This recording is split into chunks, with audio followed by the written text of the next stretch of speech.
কোনোদিন কাবাঘরের সামনে গেলে বা কোন আত্মীয় স্বজন গেলে বলবেন, কাবাঘর দেখার সাথে সাথে প্রথম যখন কালো অংশটা চোখে পড়বে, যখন আপনি মসজিদে হেরমের গেট দিয়ে ঢুকবেন, যখন ওই Fahad gate, King Fahad gate আছে, যখন ঢুকবেন অনেক দূর থেকে কালো কালো কাবাঘরের একটু একটু দৃশ্য ভেসে উঠবে চোখের সামনে।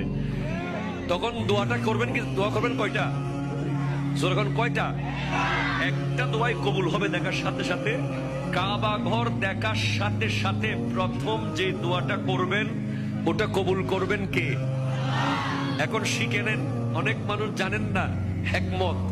আপনি একটা দোয়া করবেন, একটাই শেষ, একটা সুযোগ পাবেন আপনি, কিন্তু আপনি এমন এক দোয়া করবেন যেন যতদিন ওখানে থাকেন প্রত্যেক দোয়া কবুল হয়ে যায়। এই হিকমতি দোয়াটা শিখে নেন। আপনি বলবেন, আল্লাহ আমি 10, 12, 15 যতদিন এখানে থাকবো, যতগুলো দোয়া করব সব কবুল করে নিয়েন। দোয়া করছেন কয়টা? পাবেন কয়টা?